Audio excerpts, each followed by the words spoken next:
Salut, bienvenue pour une nouvelle vidéo boss. Je vais te parler aujourd'hui de survie urbaine et plus particulièrement de où chercher, où trouver et où comment te fabriquer de quoi survivre dans ton environnement urbain soumis à une RDLN, c'est-à-dire une rupture de tes petites habitudes, d'aller au supermarché, faire tes courses pour te nourrir ou acheter toutes ces merdes que tu achètes pour profiter de ta petite vie de capitalo-bobo endoctriné par un gouvernement qui recherche qu'à faire de toi un mouton docile servile et mondial. Pardon, je m'égare. Le cadre de cette vidéo englobe la plupart des scénarios susceptibles de provoquer un bug-out de la guerre civile religieuse à l'effondrement économique de notre société, en passant par la catastrophe naturelle, sans néanmoins y introduire la catastrophe industrielle, chimique ou nucléaire, par exemple, qui compliquerait tout de même sérieusement la recherche de l'eau potable ou de denrées non contaminées. Avant de commencer cette vidéo, n'oublie pas de t'abonner si ce n'est pas déjà fait, d'aimer, de liker pour la suite. Et de cliquer sur toutes les notifications pour ne pas louper les différentes parties de ce vaste sujet qui sera traité en plusieurs vidéos. Allez, c'est parti!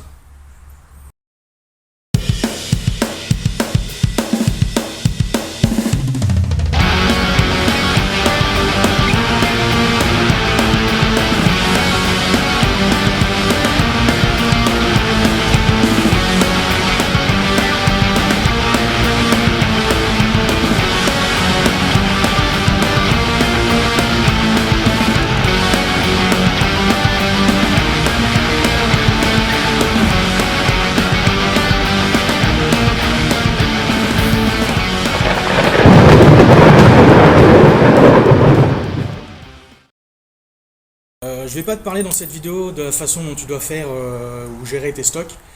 Ça fera l'objet de prochaines vidéos plus orientées résilience.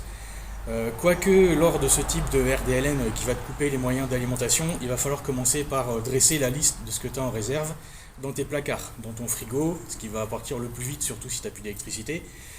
Je vais te parler uniquement de survie au jour le jour dans une ville, oui à la campagne c'est beaucoup plus facile, soumis aux privations, au couvre-feu, au contrôle de la population et aux gangs. Mais avant de commencer, regarde d'abord la vidéo dans son ensemble, va parler à tes grands-parents qui ont appris à vivre sous l'occupation, à tes vieux voisins qui ont appris à survivre à toutes sortes de catastrophes depuis bien longtemps. Alors premier chapitre, trouver de l'eau. Donc bien sûr, quand on dit qu'on peut tenir 3 jours sans eau, les priorités avant cela sont les 3 minutes sans oxygène et les 3 heures sans abri. Alors pour les 3 minutes sans oxygène, je ne vais pas t'apprendre à respirer et t'apprendre à trouver un abri, ça sera l'objet d'une prochaine vidéo. Pour ici, on va partir du principe que tu es en ville, que ton immeuble est encore debout et que tu as la possibilité de rester caché chez toi, en étant plus ou moins discret selon ce qui se passe dehors. Indispensable pour t'hydrater, te laver, faire cuire tes pâtes. L'eau, elle sert à fabriquer le sang qui apporte l'oxygène dans tes organes. Elle sert à fabriquer l'urine et la transpiration qui nettoie ton corps de ses impuretés. Problème, le corps humain ne peut pas stocker l'eau. Il est indispensable de lui donner de l'eau, environ 2,5 litres par jour. Normalement, dans un contexte de bug-out, tu peux réduire ta consommation à environ 1 litre tous les 3-4 jours. Tu ne seras pas forcément très beau à voir, mais tu resteras vivant. Alors, où peut-on trouver de l'eau en ville? Dans l'optique où tu ne peux pas sortir de chez toi, ou juste quitter ton immeuble, tu disposes déjà de nombreuses réserves d'eau, jusqu'à 200-300 litres à peu près dans ton ballon d'eau chaude, en gros 10 litres dans ta chasse d'eau, que tu peux trouver dans les canalisations, dans les chiottes, dans les radiateurs aussi également. Après, tu as ton frigo, ton congèle, quelques réserves supplémentaires. Multiplie tout ça par le nombre d'apparts voisins qui ont été désertés, et tu obtiendras très rapidement une réserve d'eau plus qu'abondante pour survivre. Par contre, n'oublie pas cependant que selon la provenance de ton eau, il faudra la purifier à l'eau de javel ou au chlore ou en faisant bouillir. Et où il faut effectivement aussi la clarifier avant de la boire. Alors autant tu ne survivras pas longtemps sans boire un minimum d'eau, autant en buvant de l'eau qui est croupie et infestée de bactéries, tu vas vite te taper une grosse chiasse et crever en t'agrippant le bide à 2 mains. Surtout si tu n'as aucun accès aux médicaments. Alors, si tu es en ville, mais que tu as la demi-chance d'être en maison, avec un petit jardin citadin, tu peux également trouver de nombreuses autres réserves d'eau dans les pots de fleurs, les flaques d'eau, les gouttières.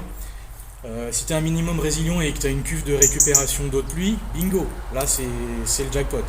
Tu n'as plus qu'à aller troquer ton eau contre des patates ou un cochon auprès de tes voisins. Et pense également à traiter ou filtrer ton eau de pluie. elle n'est pas buvable en grande quantité. Tu peux également récupérer de l'eau des arbres par le biais de leur sève en faisant un trou pas très profond dans leur écorce et en y insérant un bâton le long duquel coulera la sève.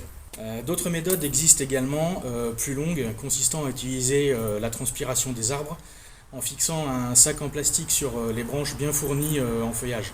Au fur et à mesure de la transpiration, l'eau s'évapore et ne peut pas s'échapper du sac et s'accumule au fond de celui-ci. Tu peux également fabriquer un alambic solaire. Ça consiste à creuser un trou dans le sol et à y placer de la végétation verte dans le fond, un bac de récupération aussi à l'intérieur. Le trou il est ensuite recouvert d'une bâche plastique transparente avec un caillou au centre pour que l'eau descende. Et voilà, au fur et à mesure que le trou il s'échauffe à cause du rayonnement solaire, l'eau elle commence à s'évaporer de la végétation. Avec le plastique, l'eau elle peut pas s'échapper et se condense sur le dessus du plastique. Avec le caillou, ça tombe dedans. Bref, voilà, c'est de la physique.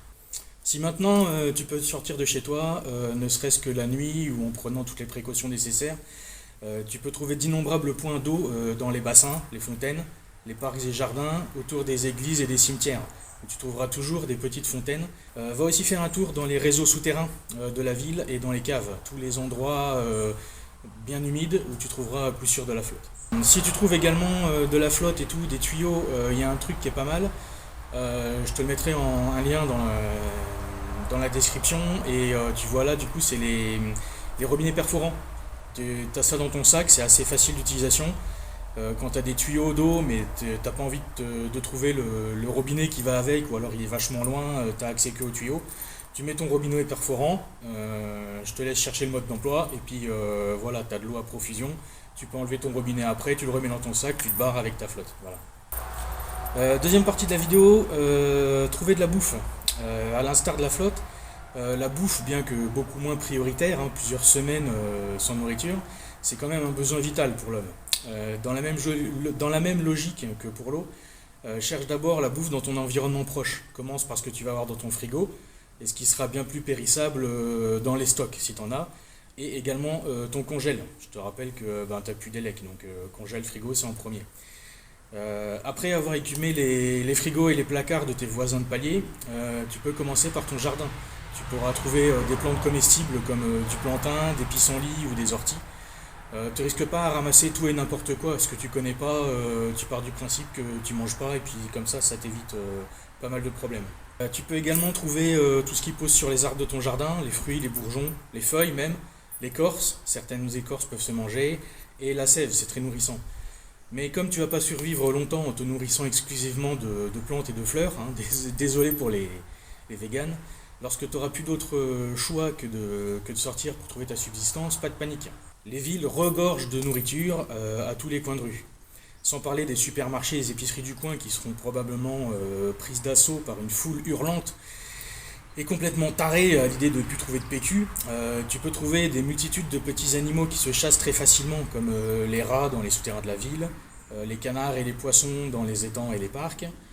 Après, tout ce qui est escargots, les lapins, les pigeons, ça se mange bien aussi ça. Je te conseille même fortement de tenter des élevages du coup de lapins qui se reproduisent très rapidement et des pigeons dont tu peux consommer les œufs. Attention toutefois à vraiment très bien cuire toutes ces viandes. Tu peux également trouver plusieurs animaux sauvages qui se rapprochent de plus en plus des grandes villes comme les renards, les écureuils.